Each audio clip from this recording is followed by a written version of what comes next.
Hey, everybody, and thank you so much for tuning in my book chat tonight. I'm your host, Melody McAllister, and I'm so glad you're tuning in or watching the replay. You can find my book chat lives and replays on Facebook, YouTube, or Twitter, and now on LinkedIn. I want to give a special shout out to the Alice Keeler, Teacher Tech, and Rochelle Danae Poth's Thrive and Edu Facebook communities. I haven't live streamed for a while, so it's an honor for you to have tuned in. Tonight's guest is a friend. Mike Schloff is husband, father, and CEO of MapleWoodShop. I met him last spring on a tech roadshow and we became friends. Mike has an amazing business called MapleWoodShop, and MapleWoodShop serves young people in schools and camps. Young people learn career-ready schools and form community. They even use real tools. Like, this is serious business. In this techie world, there is still so much to be said about working with your hands and building. I'm looking forward to hearing more about Mike's business and all that it offers. You might even want to check out MapleWoodShop after our conversation. Mike, thank you for being a guest on my book chat tonight. I know you don't have a book yet, but you do have a pretty cool catalog. Can you tell us a little bit about your background? Absolutely. Well, Melody, thank you so much for having me. It's a pleasure to be here and spread the word about discovering the intelligence in our youth's hands. So I will start with a confession. I was that kid who got kicked out of class all through elementary school. I did not enjoy school. I had trouble with reentry every summer for 6 weeks. I had undiagnosed ADHD, and it was the 70s, and that was not tolerated. However, I had the good fortune to be able to go home and work with my dad on bicycles. And working with my hands with this mechanical aptitude helped build confidence that I was good for something, even if I wasn't good at sitting still. So fast forward, I grow up, I have the good fortune to go to college, graduate, and discover the internet in 1994.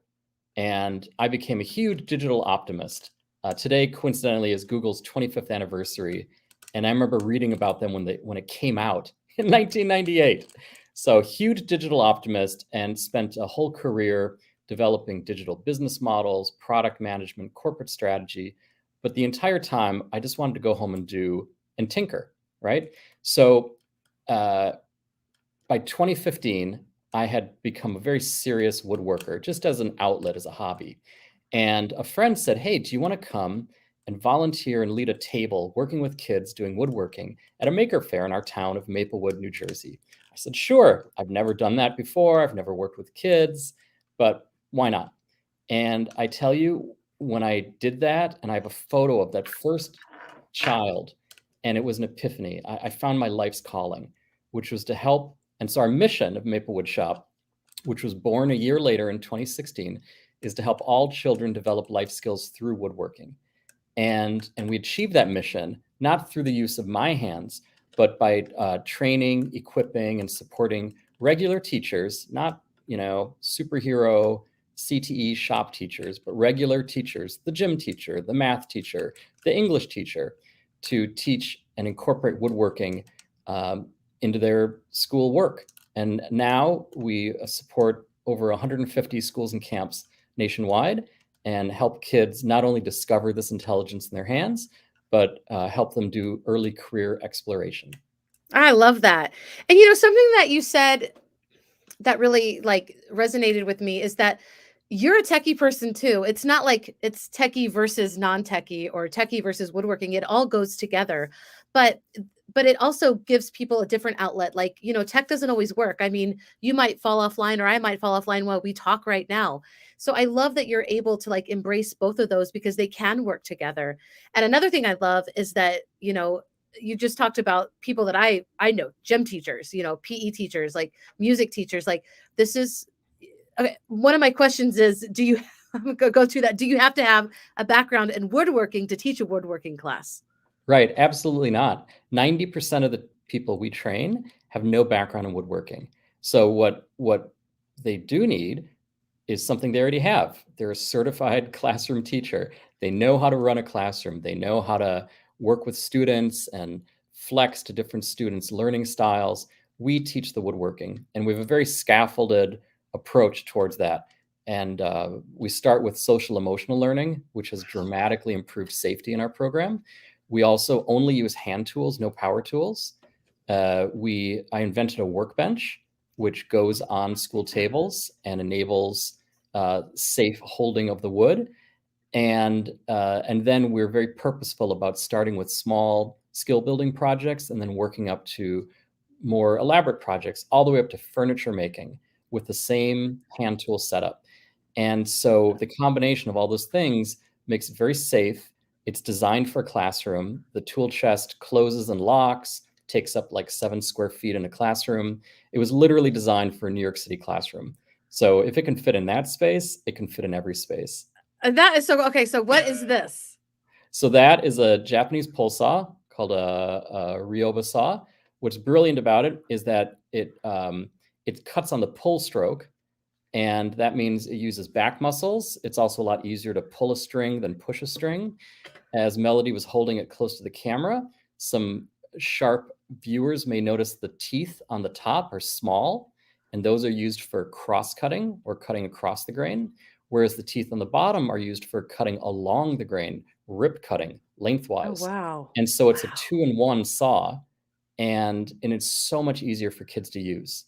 And that, so what we have is a program that combines equipment that's very purpose-built, and I invented the workbench that we now use, a tool chest, and a curated list of tools that we know can develop almost 50 different projects.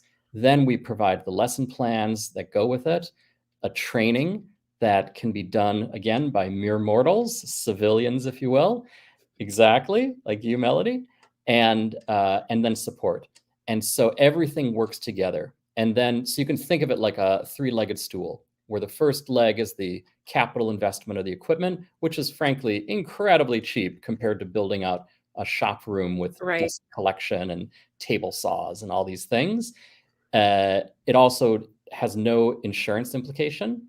It has no teacher certification implication because it can be done as an elective in the older grades.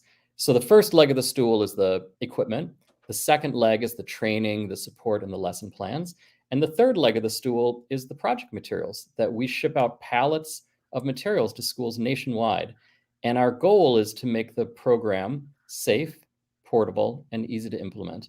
And now across 150 schools and camps, we're really Nice. thrilled to see that our safety record across every kind of kid, neurotypical, neurodiverse, suburban schools, urban schools, gifted and talented, schools that are court mandated for behavioral issues, it's the occasional Band-Aid. And it's I love because the teachers like you out there, you know your students, you know how to work with your students. And here's the funny part. The student that you would least want to put a saw in the hands of is exactly the student who's going to thrive. They will have something better to do. I was that troublemaker. I was that kid that sought negative attention because I had no better option, except when I was fixing bikes with my dad.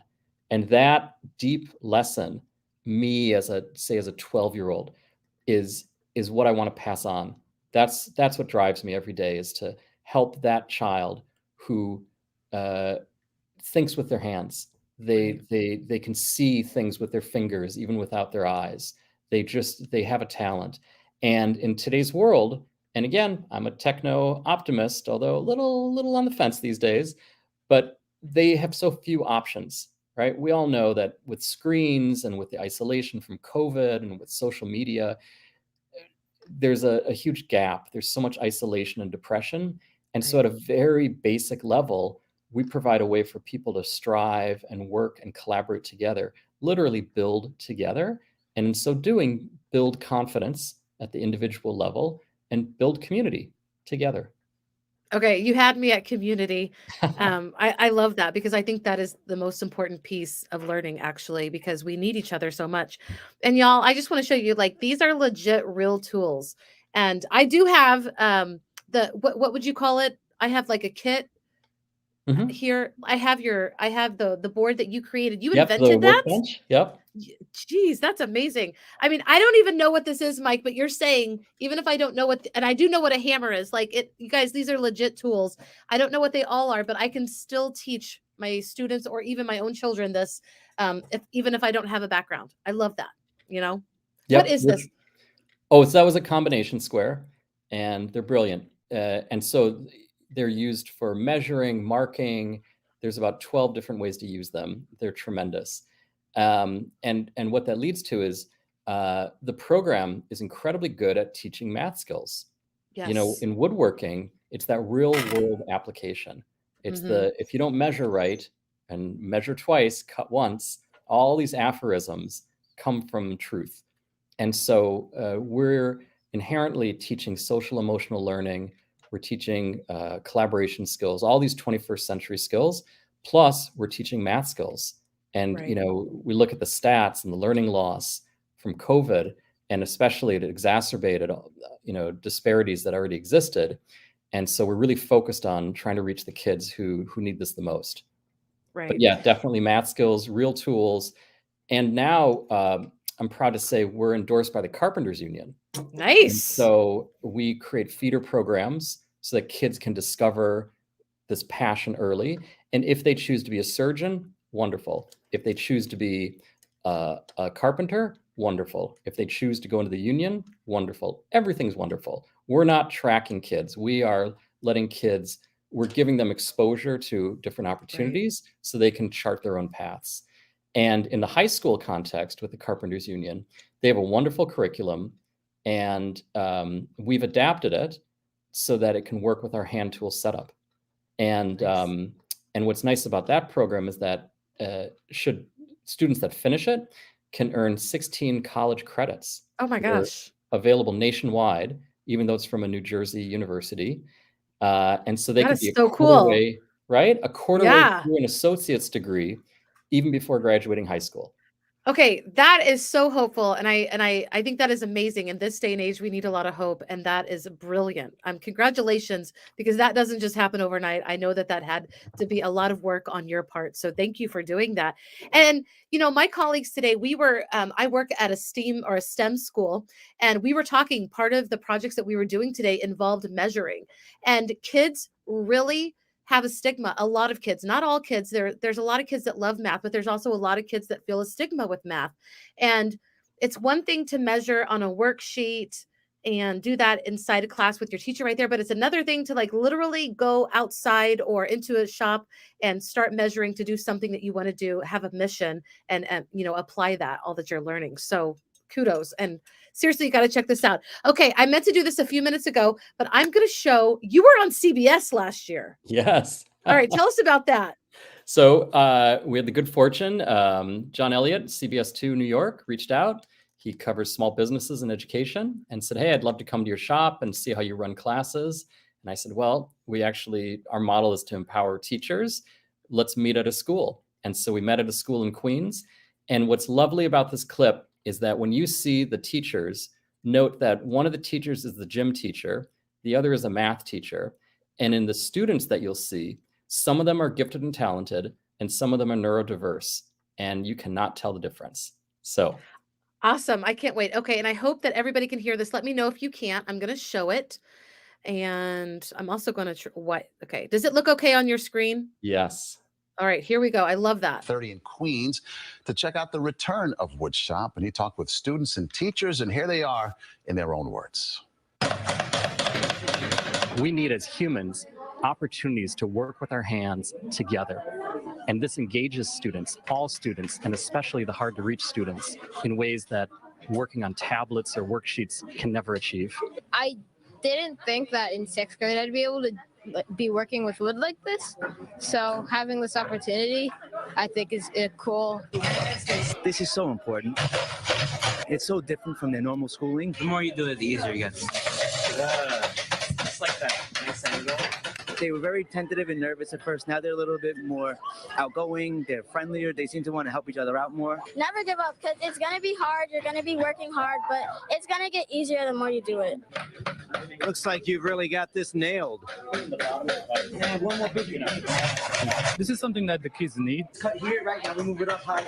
It's tactile, it's engaging, it applies engineering, carpentry, mathematics, geometry. It's fun because we can learn without looking at textbooks and stuff. I'm in math class, they're writing it all out, they're thinking about it, internalizing it, and over here they're even applying it, so it's great.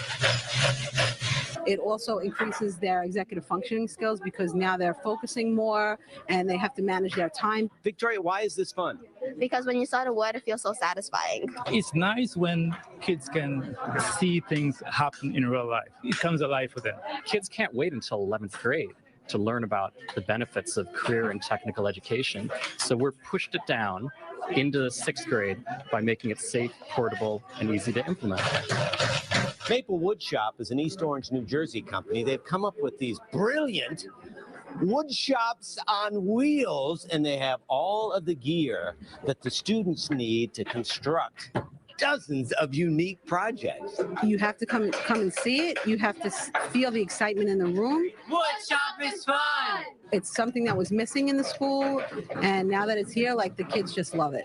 At Russell Sage Junior High School in Forest Hills, Queens, this is John Elliott, CBS 2 News. And school is fun, right? Yeah. It all works. That is so cool. I'm going to try to stop presenting that. How fun was that to be on CBS? Oh, it was just a blessing. It's just wonderful. Just wonderful. Did you have a relationship with that school and those Yes, kids? Or? they're a great customer of ours, and they've got just a wonderful leadership team, and so it was a pleasure working with them. And now we're going deeper and looking at other ways that we can expand the students' horizons and even potentially measure some of the outcomes. Awesome. And if you want to check out that for yourself, I just dropped the link. So something that really stuck out to me when I was watching that was just the fact that you talked already about SEL skills, which right now in the media, like, that can have a dirty, it seems like a dirty word right now if you get political with it, but we know that it's like literally life skills that our students really need to have a good life, right? Like, it's amazing that not only are you developing SEL skills, but the resilience that the young people were talking about, like, at first you don't know how to do this, you're a little bit scared.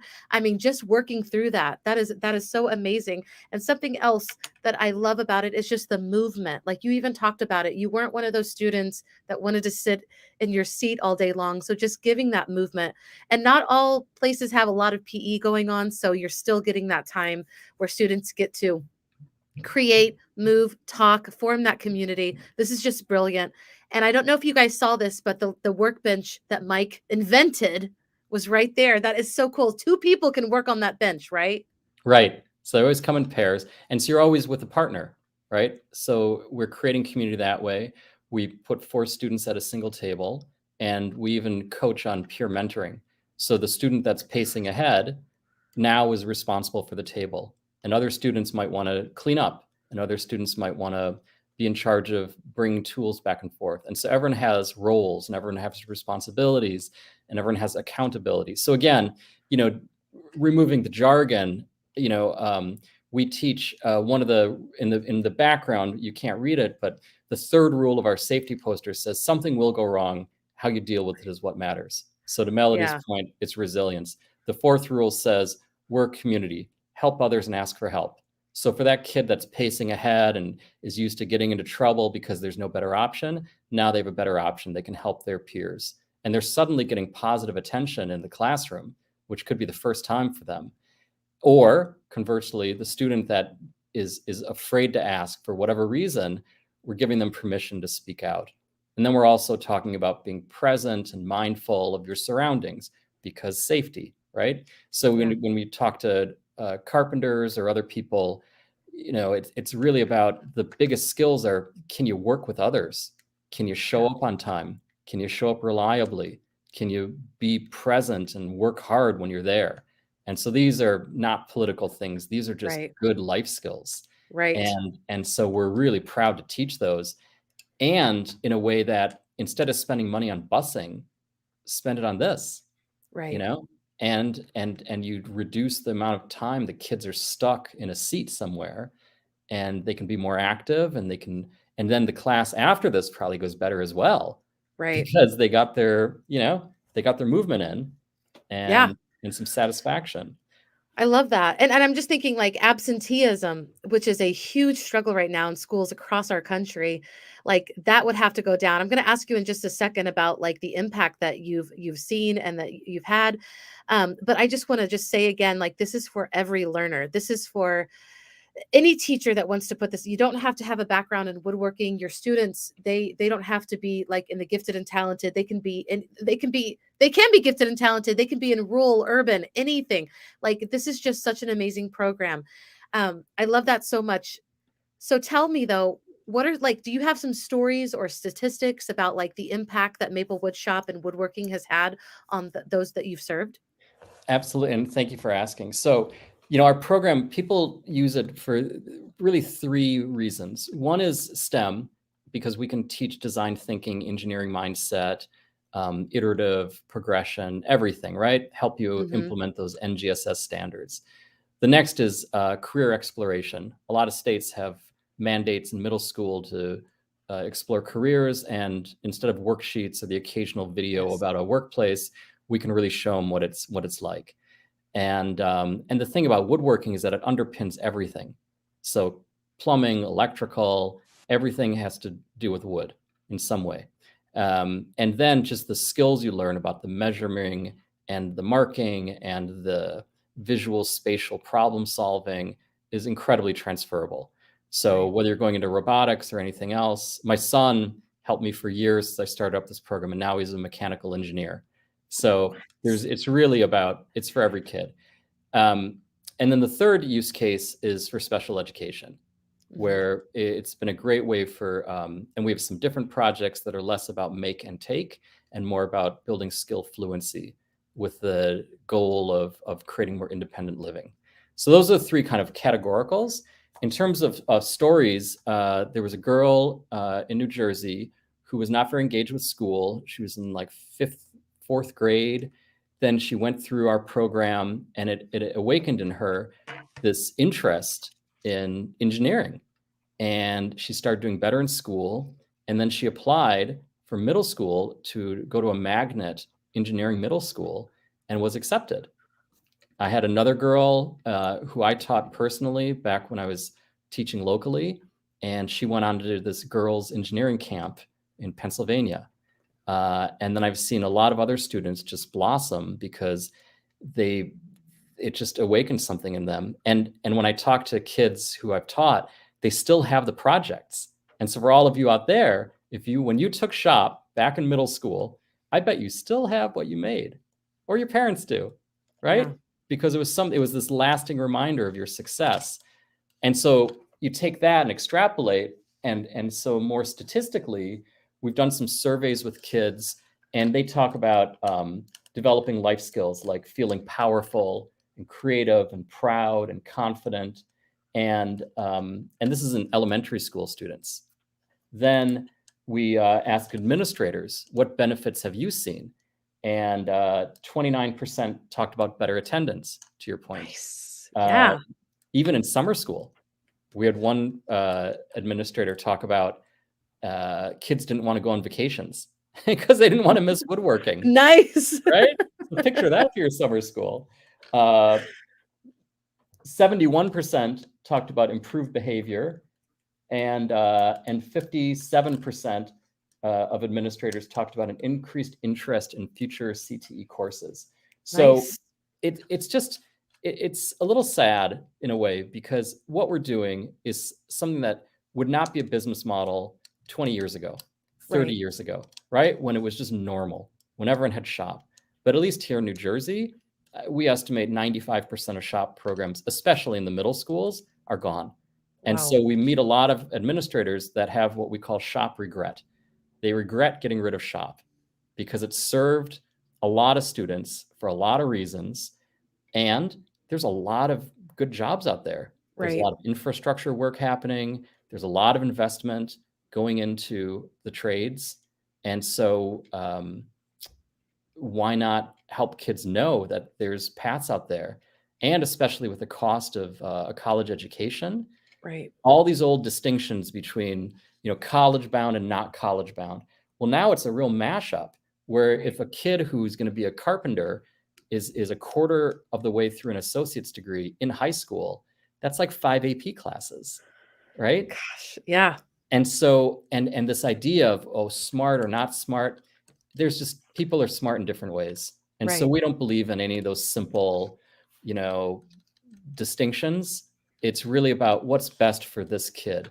And so our vision is to take what we started with woodworking and help that 12-year-old that's forming identity figure out their wiring, like Yeah. what gives them joy, and then expose them to a real variety of trades. So plumbing, Mhm. electrical, maybe healthcare, we're still figuring it out, maybe cosmetology, solar, offshore wind. We've already developed content for offshore wind under a grant from the New Jersey state. So we're really interested more broadly in developing students and their passions, but always with this tactile component, because we see that there's enough people creating apps. Right. And so I love technology, but I think there's a real purposeful zag when the rest of the world is zigging, and Yes. helping students get something that has been lost. And I just want to say, as somebody that loves fashion, these are cool glasses. They're real glasses. And, and I love it that your program embraces all gender. Like, girls are discovering that they love this as well. It is not just for males, getting into engineering. Your statistics were so fabulous. Like, are you all across our country? Like, are you on the East Coast mostly? Where are you guys growing? So nationwide, 100%. Mhm. We range from Santa Paula, California, to Nice. Cottondale, Alabama, to Okay. Florida, to Oregon, everywhere. We're gonna get Alaska. I'm bringing you to Alaska. Let's do Okay. Alaska. Let's You're do in it. Alaska. Let's do it. Again, Yeah. technology. We train in person, and we also have a great remote training. It's very effective. And I visited a program in Appalachian, Ohio this wow. past spring, and I watched this 7th grade boy sawing with perfect form. And I realized that he learned from his teacher, who learned from Hannah, who I trained. And it was like a game of telephone that actually worked. So, again, high tech, low tech, they all go together. And so we really want to bring the program to the kids and not force the schools to bus kids to some central Right. location, and just make it more accessible, make it accessible love for that. everyone. Your heart for inclusivity, like, really, just, that's the best thing about this. It is for everyone, and every teacher can do this. You don't have to have, a background in woodworking to get into this. I love that. So we are getting really close to the end of our show, and I want to thank everybody who has either watched us live or is watching this replay. And I'm dropping all the links. So I want you to get in touch with Maplewood Shops. Maybe you'll even get Mike on the phone. I don't know, but like, you got to check this out. But I like to ask every guest, Mike, and before I ask you this question, I just want you to know that I have mad respect for you. Like, this is amazing. Number one, I'm so glad we're friends. I'm so glad that we met. You're just an amazing person, human being, but you have developed something that is it's a need, and now that we're coming back from the pandemic and we see that our students are, there's gaps in, their social emotional learning, and just, I don't know that we'll ever return back to where we were as we, come to this new normal, but this is one way to help our students, grow into who they're going to be and be proud of who they're going to be, no matter who they are, so I just want to say that I really appreciate that you came on today. But before we go, and this could be about woodshop, this could be about anything, what is some wisdom that you'd like to share today? This is your moment to share anything that you want to share with the rest of the world. You're incredibly kind, and I'm so happy that I know you. I guess the wisdom, if you want to call it that, would be that, all of us struggle with, whether it's imposter syndrome or something else, but life's short. Just go for it, And I had my friend's son put it really well. He said, basically, there's the fear of doing something is balanced by the regret of not doing it. That's right. Right? Right. We always think about, oh my God, what'll happen if I do this? well, then again, what'll happen if you don't? Exactly. So I like that balance, and to give us that also, everyone's so obsessed with themselves. Go for it. Yeah. They're not thinking about you anyway. I love that. I So love that. dance like It's nobody's true. watching. It's fine. Exactly. Yes. All right, everybody. Well, thank you, Mike. That was great wisdom. You've heard it here. I have all the links, and you'll hear more about this. I'll keep posting to my socials. Thank you again for joining, and we'll see you again soon. Mike, don't jump off as I put the outro on. I am going to talk with you again. But bye, everybody. Wonderful. See you next Thank time. you, everyone. Thank you so much. Let us know.